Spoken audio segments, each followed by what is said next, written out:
Controversy అవుతుంది, వివాదం అవుతుంది.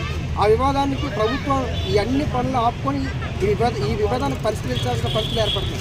అలాంటి టైంలో వీళ్ళు ఎంత నిర్లక్ష్యంగా ఉండడం అనేది కరెక్ట్ కాదు. ఎందుకంటే నిఘా కూడా ఉండాలి. ఏదైతే దేవాదాయ శాఖ ఉంటారో, ఈవోలు ఉంటారో, వీళ్ళు కేవలం బయట షాపింగ్ మాల్ నుంచి గవర్నమెంట్కి దేవస్థానానికి ఎంత వస్తుందని అంశం వీటి మీద కూడా ఫోకస్ చేయాలి. ఎందుకంటే ఇవి ఎలకలు తిరిగి సరిపోయింది. అదే కనుక బళ్ళు తిరిగి ఏదైనా జరగకుండా జరిగితే ఈ విషయంలో కేంద్రం కూడా ఇంకో యాంగిల్లో తీసుకునే అవకాశం ఉంటుంది, మీకు తెలుసు.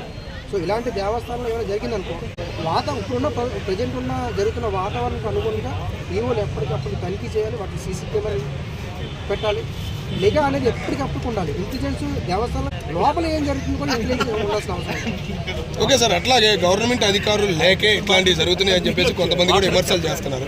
ఆ శాఖలకు సంబంధించిన ఎన్నో పోస్టులు ఖాళీగా ఉంటాయి, ఏ గవర్నమెంట్ ఫిలప్ చేయట్లా గత 15 సంవత్సరాల నుంచి అనే విమర్శలు కూడా వస్తున్నాయి. మరి ఈ కూటమి ప్రభుత్వం ఎదుర్కొనిద్దా, దాన్ని పూర్తి చేసే అవకాశం ఏమైనా ఉందంట? దేవాదాయ ధర్మాదాయ శాఖలో చాలా ఖాళీలు ఉన్నాయి. ఇప్పుడు అన్నవరంలో కావచ్చు, సింహాచలంలో కావచ్చు, తిరుపతిలో కావచ్చు, వీళ్ళందరూ కూడా అవుట్ సోర్సింగే పనిచేస్తారు. వాళ్ళు టెంపరీ వర్కర్స్. సో ఎప్పుడైనా ఉండొచ్చు, ఎప్పుడైనా తీసేచ్చు. వాళ్ళు టెంపరీ వర్కర్స్ అనేప్పటికల్లా వాళ్ళకు రెస్పాన్సిబిలిటీ ఎంతవరకు ఉండాలో అంతవరకు ఉంటుంది.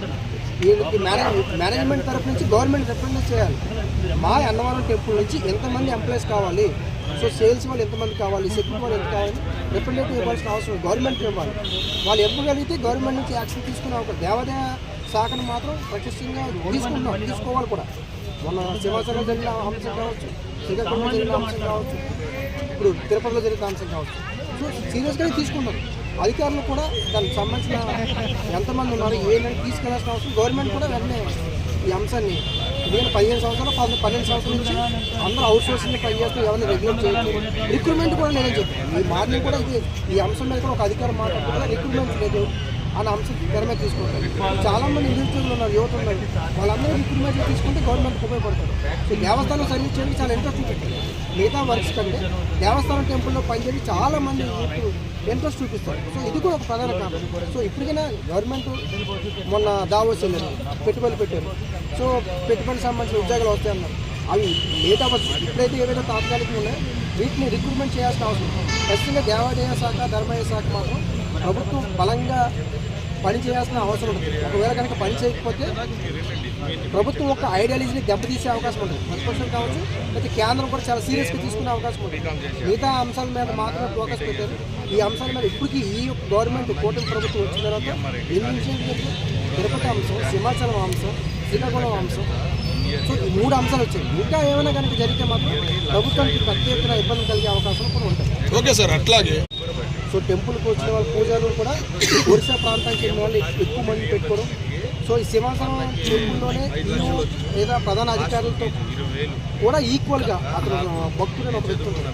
ఆయన్ని ఒరిస్సా నుంచి వచ్చి ఈ కొండ మీద 1 మంత్ ఉండిపోతారు. సో పూర్తిగా అంటే మన టెంపుల్స్ మీద వాళ్ళు ఆధిపత్యం చేయాలన్న యాంగిల్ కూడా ఉంది, లేదని అనట్లేదు. ఈవోలు నియమించే విధానంలో కావచ్చు, ప్రధాన అర్చకులు నియమించే విధానంలో కొంత కేంద్రంలో జోక్యం చేసుకుంటాం. ఏవైతే మెయిన్ టెంపుల్లో అంటే తిరుపతి కావచ్చు, సింహాచలం కావచ్చు, అన్నవరం కావచ్చు, భద్రాచలం కావచ్చు, వీటి మీద కేంద్రం కూడా కొంత ఉంటుంది. దానివల్ల ఏమవుతుంది, ఇతర రాష్ట్రాల ప్రధాన అర్చకులు ఎప్పుడైతే మన వాళ్ళు ఉంటారో దాన్ని వ్యవహరించే విధానం వేరే ఉంటుంది. ఇతర రాష్ట్రాలు కూడా ఈ ప్రధాన అర్చకుల్లో ఉండాలని ప్రయత్నాలు చేస్తారు. అది ఇప్పుడు నుంచి కాదు, గత 10 సంవత్సరాలు ప్రయత్నించారు. సింహాచలంలో కూడా అలాంటి వివాదం వచ్చింది. ప్రధాన అర్చకులు వాళ్ళకి మీకే ఎందుకు ఇస్తారు, మా ఒరిస్సా నుంచి రావాలి కదా సింహాచలానికి, మాకు ఇవ్వాలి, ప్రధాన అర్చకులు బాధ్యత మాకు ఇవ్వాలి. ఈ సింహాచలంకి వచ్చే భక్తులు 30% మహారాష్ట్ర చెందిన వ్యక్తులు ఉన్న వాళ్ళకి కేంద్రాన్ని కూడా డిమాండ్ చేసే సందర్భాలు కూడా ఉన్నాయి.